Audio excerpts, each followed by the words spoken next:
are bringing you a voice from the past. The voice of the former General Overseer of the Church of God, the late Bishop A.J. Tomlinson. These questions you will hear, and their answers by Bishop A.J. Tomlinson,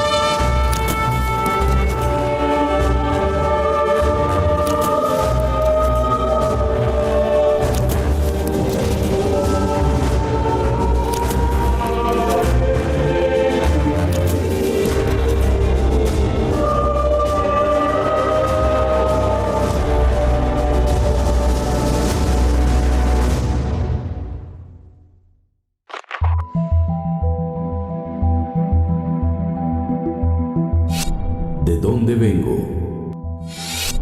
¿Quién soy?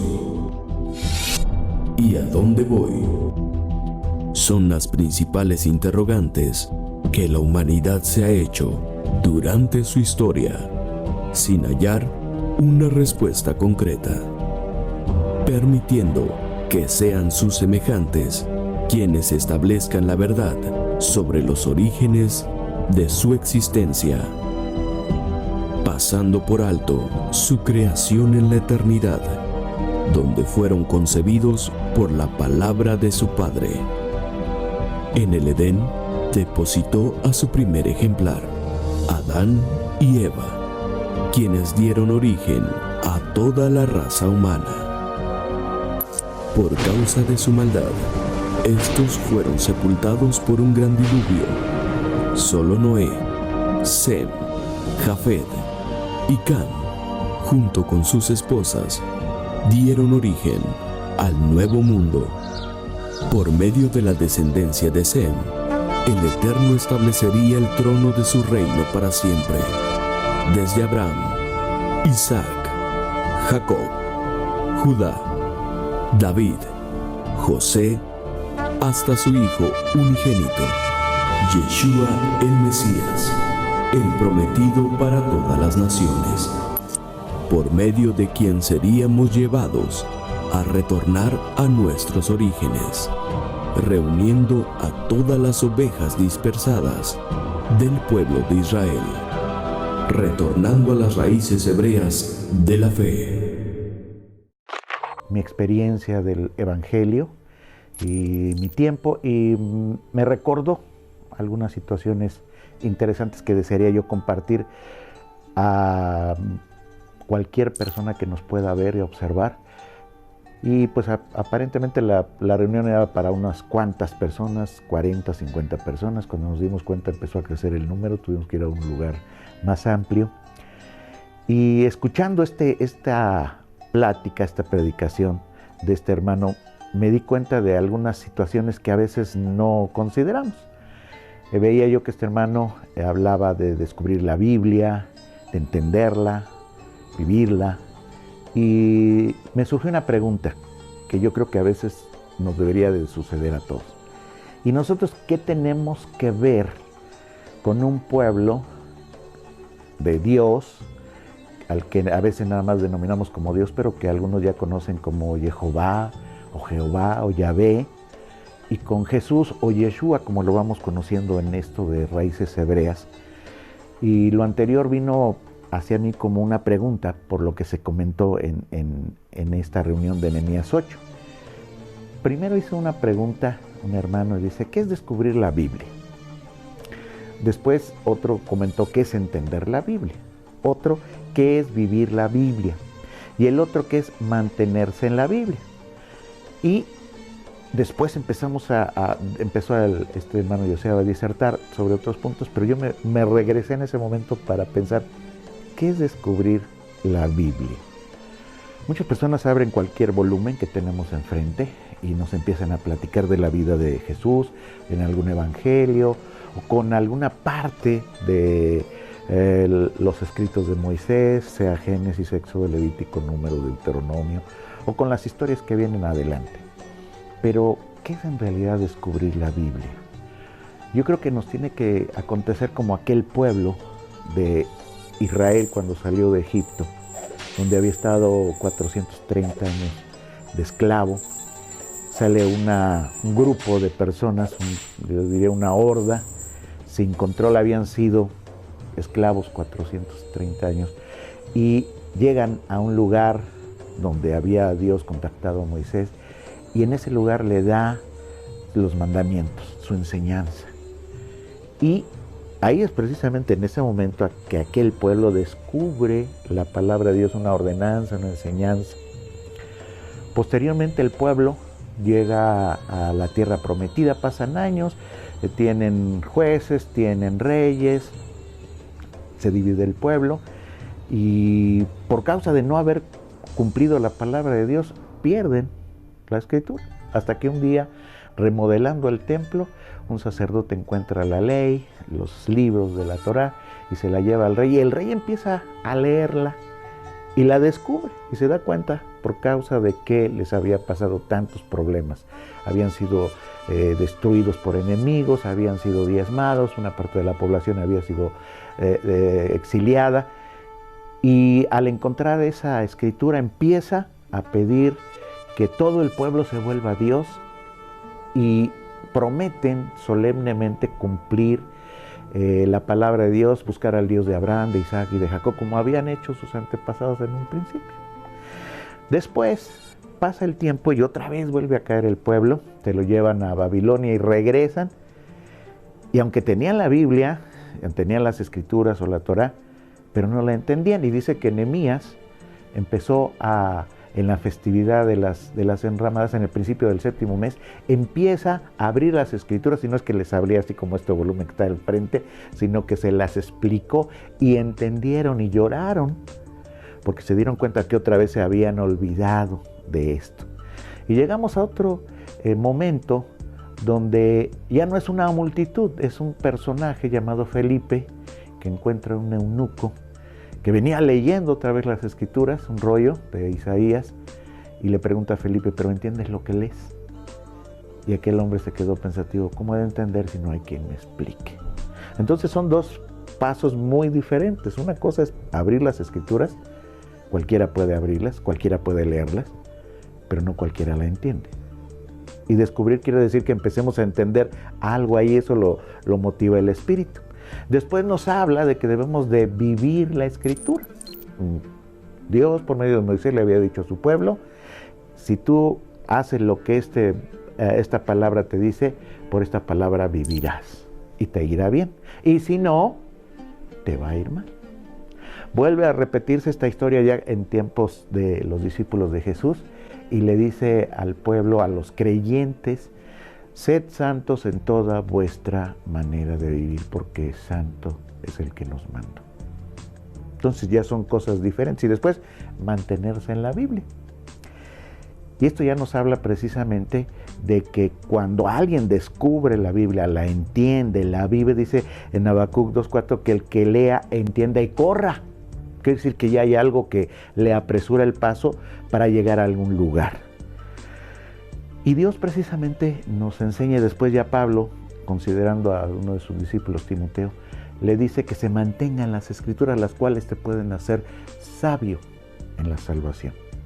Y Dios muchas veces eso es lo que nos ha querido decir a muchos de nosotros.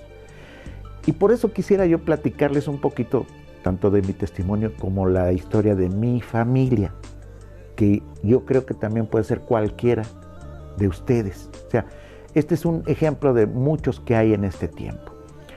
Yo recuerdo un texto que nos decían hace algún tiempo en Salmo 89:15, que dice, dichoso el pueblo que conoce el sonido del shofar. Platicaba yo con ustedes que normalmente cuando escuchamos las marchas militares el día 15 de septiembre, el día 20 de noviembre, y vemos a los soldados cómo van ordenados, y hoy precisamente en esa festividad se acercaba la festividad del 7º mes. El primer día se habla de tocar la trompeta, ¿sí? Se tromperúa, y nos dice que este momento es para dar mensajes de alerta, porque viene un mal. Pero si no sabemos escuchar y no entendemos de qué trata ese sonido, no le vamos a hacer caso. Y eso es precisamente muchas veces lo que pasa con la palabra de Dios, que alguien nos da un mensaje y sinceramente no le entendimos de qué se trataba. Parece que el mensaje era para el de junto, mi esposa, mi hijo, pero no para mí. Entonces, empieza precisamente la historia a tratar de explicarnos algo. Este mensaje tiene que ver con algo que sucedió hace mucho tiempo y que a nosotros ha pasado por desapercibido. Primeramente, como en la escuela, ¿sí? Jesús nos da una recomendación: escudriñad las Escrituras, porque a vosotros os parece que en ellas se halla la vida eterna y es la que da testimonio de mí. Y cuando conocemos de Jesús parece que partimos a partir del Evangelio nada más, pero nosotros, gracias a Dios, nos han enseñado a empezar a leer desde el principio. Entonces, yo les digo a mis hermanos que lo primero que tenemos que haber estudiado es el libro de Génesis, que nos va a describir algo. Después vamos a llegar a la parte, vamos a decir, medular, donde ya hay un personaje específico que se llama Abraham, ¿sí? Al cual le dice, estando viviendo él en Ur de los Caldeos: sal de tu tierra y de tu parentela y yo te daré un lugar donde fluye leche y miel. Después le dice que va a tener una generación grandísima, y resulta que pues este hombre pasa muchos años y no tiene nada, hasta que tiene un hijo que se llama Isaac, el hijo de la promesa. Y Abraham nos muestra que no era tan solo por fe, sino por obedecer lo que le decía el Señor, que Dios lo bendijo. Tiene un hijo, Isaac, y este hijo, cuando ya va creciendo, Dios se lo pide, y aquel hombre, obedeciendo, lo va a entregar, lo va a matar, y lo detiene el Señor. Y este es un preámbulo, un tipo de lo que va a suceder algún día con el Hijo de Dios. Después sabemos que Isaac tiene dos hijos: uno es cazador y el otro cuida las ovejas, y Dios prefiere al segundo. Este hombre llamado Jacob tiene 12 hijos, y se va empezando a multiplicar. Después tiene entre esos 12 hijos uno en especial que se llama José, que también es un tipo de lo que es Jesucristo. Y este varón es vendido por sus propios hermanos, llega a Egipto, y allí pues en lugar de que le vaya mal toda su vida, en algún momento Dios lo recompensa por esa fe que tuvo y lo vuelve el virrey. Regresan sus hermanos, no lo reconocen, se da a conocer y permite que ese pueblo de alguna manera subsista. En aquel entonces ya habían pasado los 7 años de vacas gordas y ahora era la época de escasez, y si no hubiera sido por aquel hombre llamado José, pues su pueblo hubiera perecido. Entran, duran un tiempo hasta que muere el faraón, y cuando se le olvida al siguiente faraón que había hecho José con ellos, pues los vuelve esclavos. En ese momento Dios manda a Moisés, y después Dios, por medio de milagros, maravillas, saca a su pueblo. Pasa la Pascua, que también es otra enseñanza grandísima, libera a los israelitas, los lleva al desierto, en el desierto les da mandamientos. Después pasan 40 años, entra ya no con Moisés, sino con Josué. Josué, mientras dirige a ese pueblo, el pueblo obedece, le va bien, y después vienen los jueces, que la regla era cada quien hacía lo que mejor le parecía. Después vienen los reyes, el primero Saúl, que aunque parecía igual a los demás reyes del mundo, pues desgraciadamente no supo dirigir a su pueblo. Viene el gran rey David, que tenía un corazón conforme al corazón de Dios, y que Dios lo toma como ejemplo. Y de hecho a él le promete que de su descendencia vendría el Mesías. Tiene un hijo que se llama Salomón, el hombre más sabio del mundo, pero no la sabiduría nos hace tener salvación, y aquel hombre, aunque realiza una obra grandísima, el templo que el padre de él había deseado, eso no le impide que cometa errores, y desgraciadamente por su desobediencia, cuando él muere se divide el reino. Y parecería que todo esto es una historia, hasta parece de telenovela, pero tiene una razón, tiene un objetivo. Entonces estábamos, después de Salomón, viene Roboam y Jeroboam, se divide el reino. Jeroboam, en el norte, empieza a desobedecer a Dios, las 10 tribus cometen falta, los profetas vienen, y ¿qué pasa en un momento determinado? La destrucción del reino de Israel en el año 722, donde los asirios llegan y los dispersan. Se mezclan y parecería que desaparece el pueblo. Posteriormente nos vamos hacia el sur con Roboam, y que también, tanto sus descendientes, hubo algunos buenos, algunos malos y unos peores, y también aparecen los profetas que le dicen a ese pueblo que si no obedece va a venir la destrucción. Viene más o menos en el año 500 los babilonios, cumple Dios la promesa de que los iba a castigar y los llevan en destierro a Babilonia. Se pasan 70 años, pasan el tiempo, allá aparece la reina Esther, que si no hubiera sido por ella, pues hubieran desaparecido varios, y regresan los judíos a la tierra prometida, una cantidad mínima de lo que en realidad existía en aquel entonces. Edifican el segundo templo y esto da pauta para que inicien otra vez con el sacerdote Esdras y Nehemías la reconstrucción del templo. Y no tan solo es la reconstrucción del templo, sino también el inicio de un nuevo pueblo donde podían haber aprendido muchas cosas.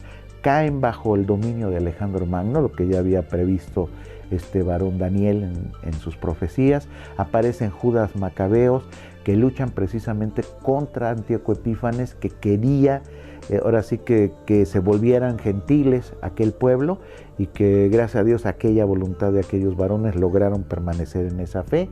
Vienen después los romanos y es cuando aparece al que nosotros conocemos como Jesús. Y después de esto este varón predica el arrepentimiento, el perdón de pecados, y desgraciadamente el pueblo no entiende de qué trataba. En ellos esperaban un Mesías como un guerrero que viniera a derrotar a los romanos y los pusiera a ellos. Cuando aparece un carpintero que en lugar de decirles ataquen, les dice amen hasta su enemigo, pues como que no les parece, ¿verdad? Pero era plan de Dios. Entonces pasa el tiempo, vienen las persecuciones y como había descrito el Señor Jesucristo en su palabra, ese templo es destruido.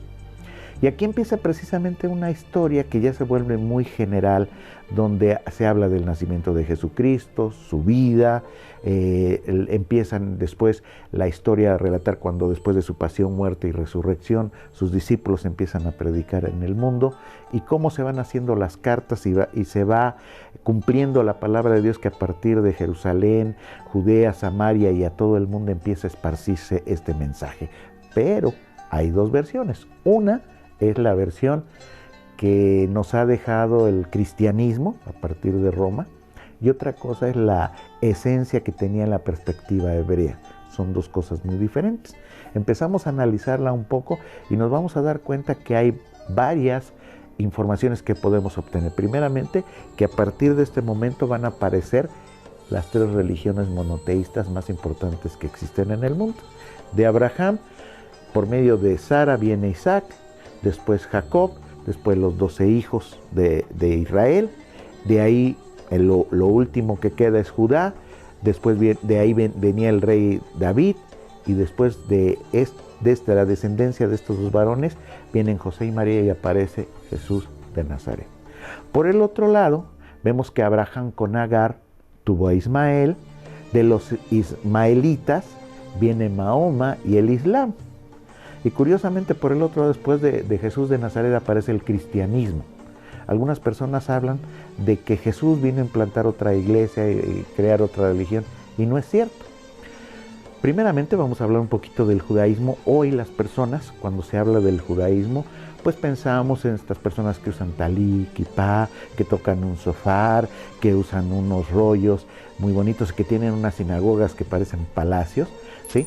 Pero en realidad esos son cosas particulares de ese pueblo. Muchas personas cuando ven los símbolos, la estrella de David, la menorá, el candelabro, el sofar, pues muchas veces las personas se sienten emocionadas y como que volviéramos al pasado, pero esas son cosas particulares.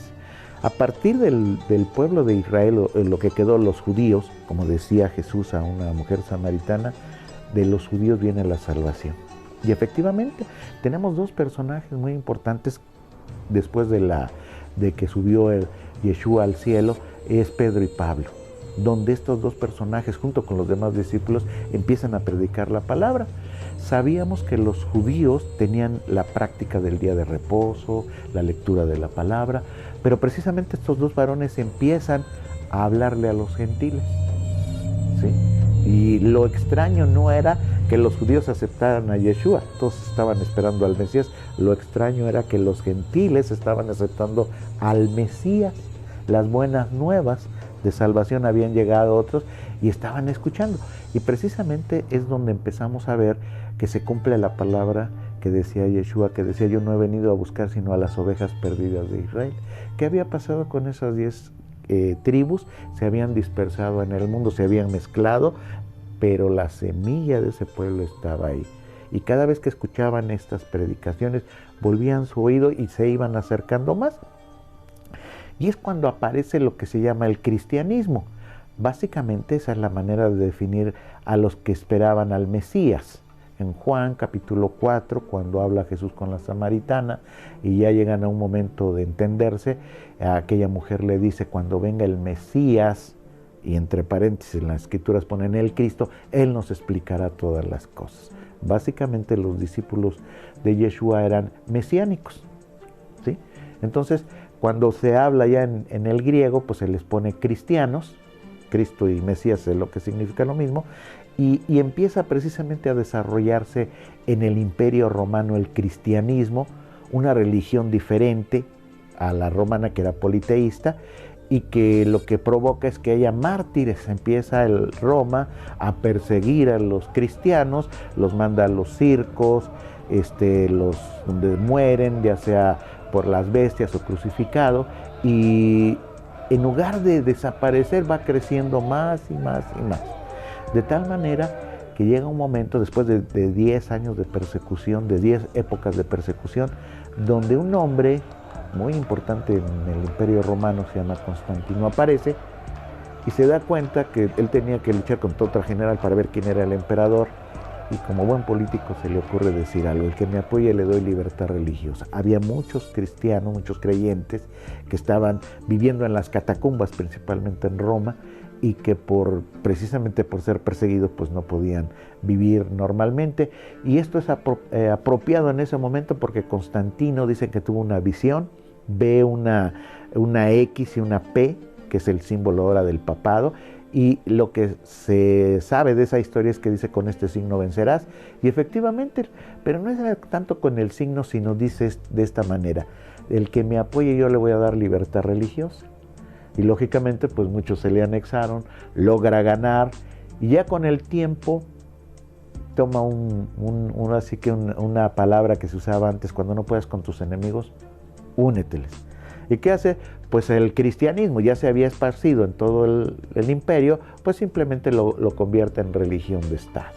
Y aparece precisamente la Iglesia católica, apostólica y romana, donde el César es el líder, después él pone al obispo principal, que se le llama de ahí en adelante Roma, el Papa, y establece como la capital de esa nueva religión, Roma.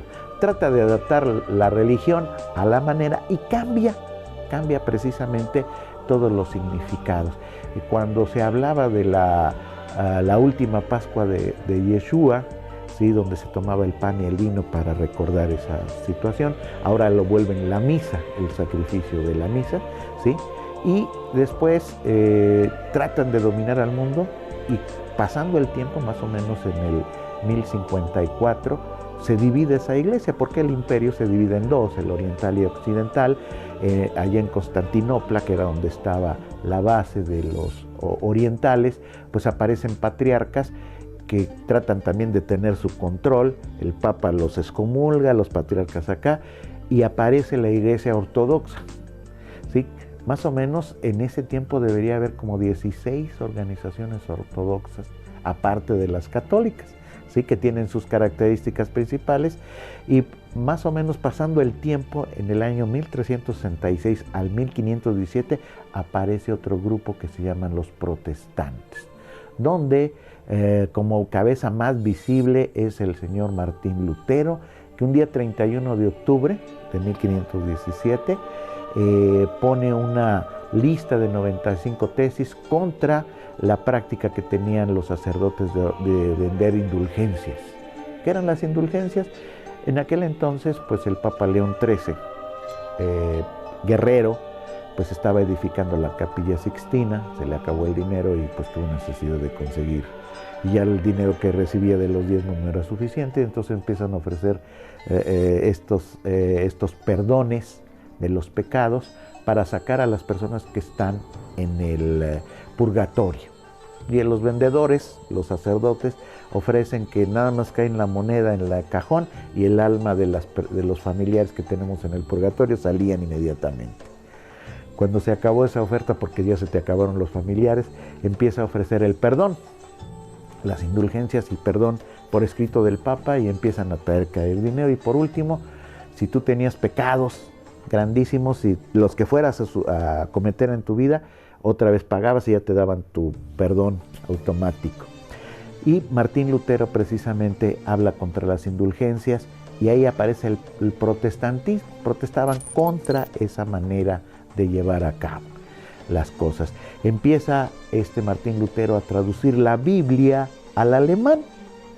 Normalmente las Biblias estaban escritas en latín, estaban escritas en un romano antiguo, que nada más entendían los sacerdotes o los que sabían leer. Para aquel entonces no era una educación normal, y muchas personas, pues al no entender latín, pues no sabían qué decía la escritura. Cuando Martín Lutero, yo creo inspirado por el Señor, también por el Espíritu de Dios, traduce, muchos empiezan a darse cuenta que no todo lo que decían los sacerdotes era la realidad, y precisamente empieza a buir en Europa los reformadores, que no tan solo fue Lutero en Alemania, también Calvino en Ginebra, Zuglio en Suiza, Menon, que es donde aparecen los anabaptistas, y Enrique VII, que por otras razones se separa de la iglesia y aparece la iglesia anglicana. Entonces nos vamos dando cuenta que a partir de un personaje llamado Jesús, de una doctrina única,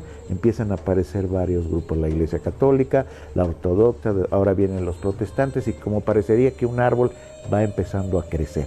Y esto nos lleva a que muchas de las religiones que hoy se conocen, por lo menos las tres más importantes del mundo, que son los musulmanes, los judíos y los cristianos, descendemos de la misma creencia. Posteriormente pasa el tiempo, y de esta casa que originalmente debería ser Abraham, Isaac, Jacob, después las 12 tribus y después la división, empieza a crecer el árbol. Yo les digo el árbol genealógico de las denominaciones, porque empiezan a crecer así por ramas por todos lados, y a partir de 1517 aparecen los luteranos, los menonitas, los pentecostales, los carismáticos, los metodistas, los nazarenos, los salvacionistas, los hermanos, los anglicanos, los nestorianos, los episcopales, los cuaqueros, ¿sí? Y varias organizaciones, y empieza a ser el conteo, parece un árbol, ¿sí?, gigantesco, que todos pretenden traer la verdad. Y es precisamente, ¿por qué llego a esto? Porque en algún momento de mi vida yo también recibí el Evangelio por medio de un hermano que se llamaba Daniel Padrón. Más o menos en 1976 yo conozco este mensaje de la salvación. Una persona que se portaba muy mal en su vida humana, pero que empieza a platicarme, y lo vi que se había transformado y empecé a interesarme, pero dije yo, bueno, está bien, yo escucho de Jesús, pero ¿y de dónde viene lo que hoy nosotros conocemos? Y me platica que más o menos en 1800 en Estados Unidos un grupo de personas que salieron de varias iglesias evangélicas se reúnen con un varón llamado Spurling y forman 12 personas una congregación que se llama Iglesia de la Santidad. Para aquel entonces ya había varias iglesias en diferentes partes del mundo que van buscando la santidad. Esto es importante porque dice: sin santidad nadie verá al Señor. Y la santidad es precisamente vivir como Dios manda, que es algo que a veces es muy subjetivo, ¿verdad? Porque vive como Dios manda y como dice, bueno, conforme dice las Escrituras. Este hermano y otro hermano que se llama Ambrosio G.C. Tamilson, más o menos en 1886 se reúnen. Este hermano Ambrosio G.C. Tamilson, es muy interesante su historia porque nos dice que originalmente él quería ser político, se lanzó varias veces de candidato en su estado, pero desgraciadamente nunca ganó. Hasta la última vez eso le pidió a Dios y le dijo que si le dejaba ganar esa votación, él lo buscaría. Gana y empieza a buscarlo. pero se encuentra con muchas iglesias y dice cuál es la buena. Se dedica a vender Biblias como colportor, entonces compraba Biblias y empezaba a venderlas, y ese era su pretexto para poder hablarles o preguntarles a las iglesias: ¿usted qué piensa? ¿Acepta usted la Escritura? Y le decía: no, pues nosotros leemos nada más el Antiguo Testamento, otros el Nuevo Testamento, una parte sí, otra parte no. Y él buscaba, según lo que había entendido, que la iglesia, la verdadera iglesia de Dios, debería de leer toda la Escritura y estar de acuerdo en todo lo que decía. Hasta que encuentra a este hermano Spurling, y también en Estados Unidos hay una época, ¿sí?, que es 1905, en la calle de Azusa, en Estados Unidos, un grupo de negros que se habían separado de las congregaciones porque estaban segregados, empiezan precisamente a buscar algo que en Europa se llamaba el derramamiento del Espíritu Santo. Y precisamente lo logran en 1905, y son varios los movimientos, y tanto el de la calle de Azusa, como este hermano Spurling, como este hermano Tomilson, llegan a ser la Iglesia de la Santidad. ¿Sí? Ese es el inicio de este movimiento, pero lo curioso en esta iglesia es que este hermano Ambrosio G.C. Tomilson les dice a esa pequeña congregación que si saben del pacto. Y era algo extraño, porque todos hablaban de que para que alguien se convirtiera en pueblo de Dios era nada más indispensable bautizarse, y con eso era todo. Pero este hermano dice: no, es que yo encontré el pacto. En el libro de Reyes, cuando aquel rey encontraron cuando estaban restaurando el templo los rollos de la palabra de Dios, dice que hizo pacto delante de Dios. Y dice que eso es el pueblo de Dios. Entonces él fue el primer miembro, tomó una Biblia con el hermano Spurling y dijo: prometo solemnemente buscar al Dios de Abraham, de Isaac y de Jacob, y cumplir todo lo que en este libro está escrito. Pero decía que le daba gracias a Dios, ¿sí?, que por medio del Señor Jesucristo había logrado vencer. Y eso es lo que nosotros hoy tenemos que hacer: pedirle a Dios que nos enseñe a obedecer y después enseñarles a otros. Porque precisamente esa es la gratitud. ¿Por qué le predicamos a alguien? ¿Por qué estamos en este tiempo haciendo esto? Porque somos deudores al Señor. Cuando no conocemos al Señor, vivimos una vida desgraciada, si yo lo digo, triste, sin objetivos. Por eso se dan muchos a la bebida. A mí me pasó, a fumar o a drogarse, porque lo que tenemos no nos satisface en el espíritu y necesitamos algo que calme ese dolor, esa angustia. Es como una criatura, un niño recién nacido que quiere comer y llora y llora y llora, y el papá y la mamá lo carga y pues le da la mamila y sigue llorando, lo cambia y sigue llorando, y lo lleva por aquí y sigue llorando, y lleva al doctor y dice: no, pues es que no le pasa nada. ¿Y por qué llora? Porque no se sabe expresar de otra manera. Hasta que viene la mamá, lo carga y lo tranquiliza. Así es el Espíritu con nosotros, que nos cambia, que nos vuelve otra persona y que nos enseña a obedecer a Dios de una manera sencilla, hermanos. Para muchos, cuando les hablamos de volverse a la raíz, volverse al original, nos dicen que estamos judaizando. Yo no les enseño a judaizar, yo les enseño a volverse a Dios, al judío y al gentil. Lo que les digo es que se vuelvan a Dios, y el medio para uno y para otros es Yeshua. No nos tenemos que convertir en judíos literales, ni los judíos se tienen que convertir en gentiles. Nos tenemos que volver en pueblo de Dios. Y el único que nos puede llevar ahí es Yeshua. Dice: yo soy el camino, la verdad y la vida, y nadie viene al Padre si no es por mí. Y dice en Juan 17:3: y esta es la vida eterna, que te conozcan a ti, el único Dios verdadero, y a Yeshua, el que tú enviaste. Entonces tenemos que empezar con Yeshua la salvación, entender su palabra, aplicarla en nuestra vida, y después ir a veces cayéndonos y levantándonos. Pero cambia la vida, y no nos promete que de un día para otro nos vaya a ir bien, no nos vamos a volver ricos, poderosos, inteligentes, sabios. No, a lo mejor nos pasa todo lo contrario. Decía un hermano cuando empezamos a conocer de la palabra de Dios, es que cuando estaba mal me iba mejor, ¿verdad? Pero le decía yo, pues sí, te iba mejor, pero estaba sin Dios y sin esperanza. Y hoy, aunque tengamos muchas carencias de muchas cosas, que gracias a Dios nos ha subsanado, le digo, tenemos algo muy diferente. Tenemos esperanza de que no tan solo en esta vida tengamos paz y tranquilidad, sino en la vida postrera. Y eso cambia mucho. Las personas empiezan a comentar. Yo escuchaba una vez un hermano de cómo daba su testimonio y decía muchos, yo quiero ser como él, yo quiero ser como él. Dame algo para que sea como él. Le digo, pues te podemos dar a Jesús. Él es el que te puede dar la enseñanza. Y a partir de eso es precisamente como ahora, no tan solo desde ese momento, sino en diferentes momentos les hemos platicado a las personas nuestras experiencias. Nosotros tenemos más o menos 40 años que conocimos el Evangelio. La persona que nos empezó a platicar del Evangelio era una persona peleonera, altanera, y sin embargo un día cambió. Era como si fuera un león y después se volvió un gatito. Y dices, ¿cómo es posible que haya cambiado? O sea, es imposible. Pues se volvió un gatito. Y esa persona no tan solo se volvió un gatito, sino que empezó a enseñarnos, cambió.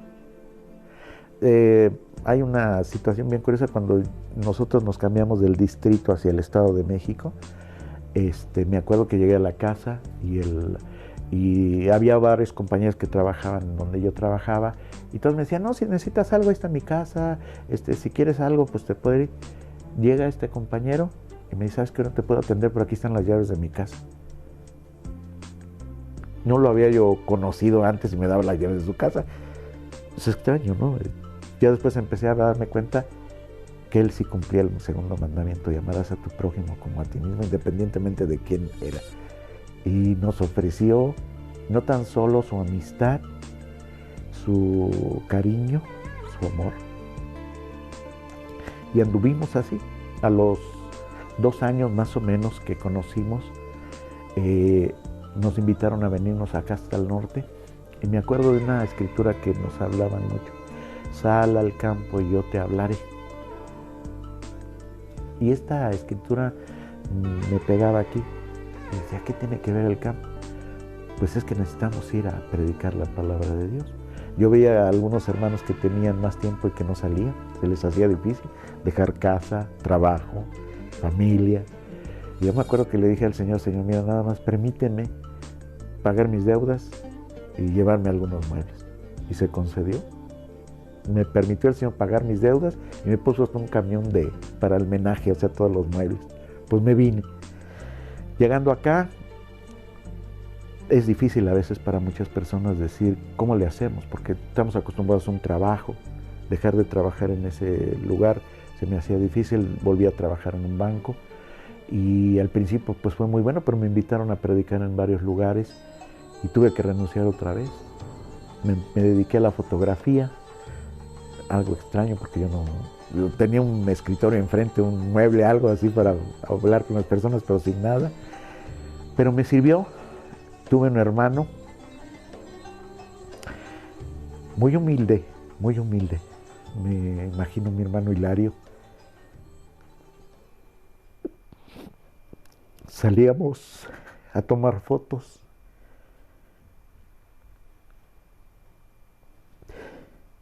Y él se compadecía de mí. Nos paramos en una tienda. Me decía, hermano, permíteme.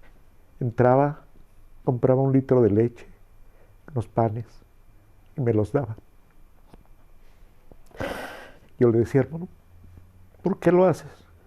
Dice, hermano, es que yo he sabido qué es pasar hambres. Dice, pero tú no. Me partía el corazón aquella vez. Y me di cuenta que los más humildes nos enseñan Porque a veces piensa uno que teniendo conocimientos o posición o dinero, es más, ahí me di cuenta que el que quiere servirle al Señor tiene que ser servidor de otros.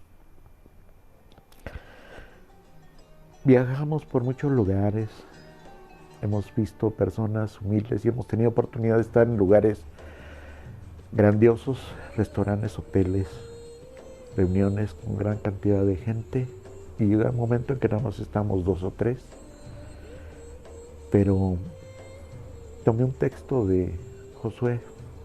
Ustedes pueden seguir a los dioses que tenían sus padres allá en Egipto, o los que están en esta población, pero yo en mi casa serviremos al Señor. Y desde hace 40 años ha sido nuestra bandera servirle al Señor. No por ganancia, ni por fama, ni porque diga alguien, ¿cuánta sabiduría tiene usted? No. Por agradecimiento, por gratitud a Dios. Le debo mi salvación, le debo mi vida, le debo la sanidad de mis hijos, la vida de mi esposa y de varios. No tengo con qué pagarle.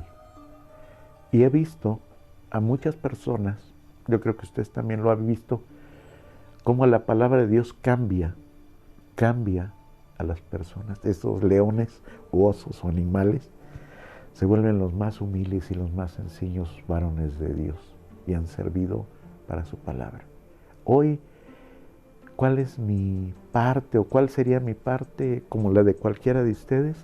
Si algo ha hecho el Señor en nuestras vidas, pues vamos a servirle con alegría, con gozo. Las lágrimas nos vienen por el sentimiento, pero no por tristeza.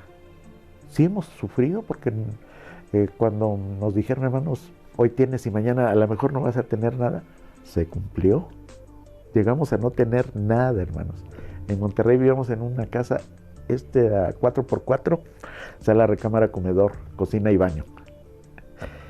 Pero fueron unos momentos tan intensos porque llegaban las personas a escuchar la palabra de Dios, podíamos compartir. Pasamos momentos difíciles, de problemas, dificultades, pero sintiendo el apoyo de Dios, de su palabra, ¿cómo se llama? El apoyo del Espíritu de Dios, y viendo que las personas lo que buscaban era el mensaje de Dios. Hoy que ha pasado el tiempo y que tengo esta oportunidad de platicar con ustedes, hermanos, me siento extraño porque quisiera pensar que tenemos más tiempo todavía de vida. Quisiera yo tener 20 o 30 años más para poder seguir platicando de la palabra de Dios. Y se nos está acabando el tiempo. Espero que ustedes que tienen todavía juventud puedan aprovecharlo. Y yo pienso, a veces, se lo decía una vez a mi hermano Joseph, es como la carrera de relevos. Uno lleva la antorcha y se la tiene que pasar a alguien para que ese alguien la lleve más adelante. Yo esperaría que esto que ustedes están haciendo, esta oportunidad que nos dan a nosotros, también un día ustedes lo hagan y le lleven el mensaje a otros para que también sean salvos. Ese es el mensaje que debemos dar. Nosotros somos los medios para que se reconcilien con Dios, porque Dios de nada les sirve la muerte del pecador. Lo que nos manda es que llevemos todos al arrepentimiento y a los pies del Señor Jesucristo para que se salven. A lo mejor no son muchos. Le preguntaron alguna vez a Yeshua, ¿son muchos los que se salvan? Y lo único que les dijo, esfuércese por entrar por la puerta angosta. Y esta es la puerta angosta. ¿Es difícil este camino? Sí, es difícil, pero no imposible. Entonces, hoy yo les animo a mis hermanos. Esta historia no es más importante que otras, no es menos importante que otras, es mi experiencia, pero esperaría que les pudiera servir a ustedes. Yo les invito a seguir el texto de Yeshua que decía en Juan 5:39, escudriñar las Escrituras, que a vosotros os parece que en ellas sea la vida eterna, y es la que da testimonio de mí. Esta sería una parte de lo que les puedo platicar de mi testimonio y espero que les sirva. Señor los bendiga. Amén.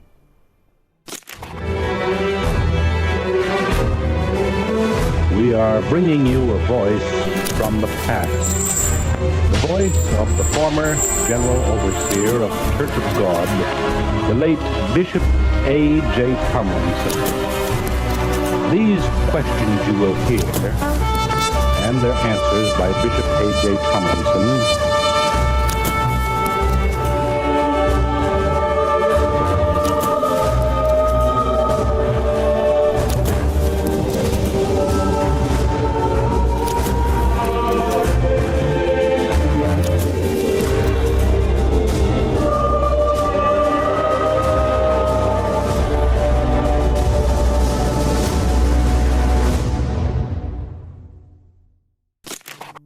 coincido con el hermano Acevedo, así como fue su llamado,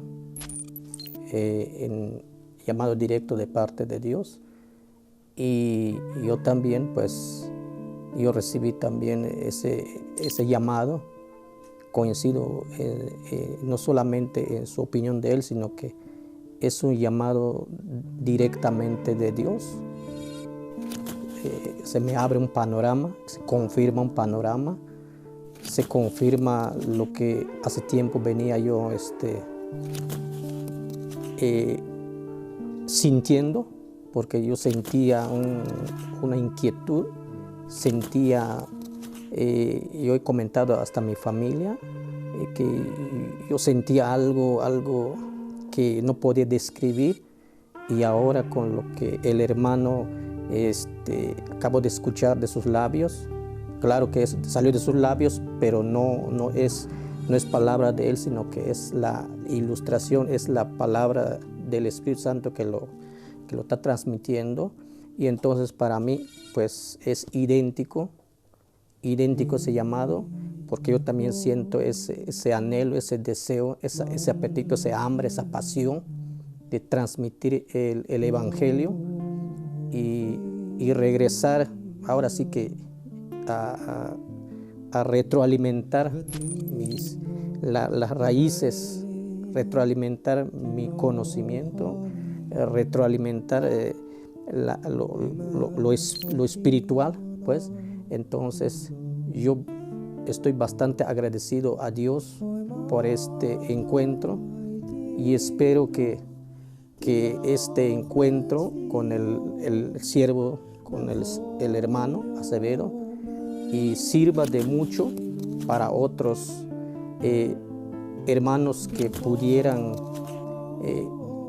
conocer, y que este testimonio pues abra puertas, abra posibilidades en donde sea que nos escuchen, ¿sí? Entonces mi experiencia ahora pues estoy bastante seguro y tengo la convicción ahora que ya me siento contento con esta experiencia que estoy viviendo ahorita. Es algo inolvidable y desde adelante pues como que ya me siento más seguro de cosas que de antes no lograba entender, pero ahora lo entiendo, lo comprendo y estoy totalmente pues convencido. Y ahora pues lo que resta es vivir entonces la palabra, estar en la palabra, caminar con la palabra, porque las Sagradas Escrituras es el que nos enseña a caminar, a vivir y a practicarla. Y eso pues para mí me trae una enorme satisfacción en mi vida, y creo que esto le va a servir también para mi familia, para mis hijos, que gracias a Dios ellos también pues se mantienen unidos en el conocimiento, y me siento muy agradecido por esta bella oportunidad, y en que estoy acá ni es por accidente, sino que creo todo esto es por obra de Dios, y que el Señor les bendiga en este bello momento. Y amén.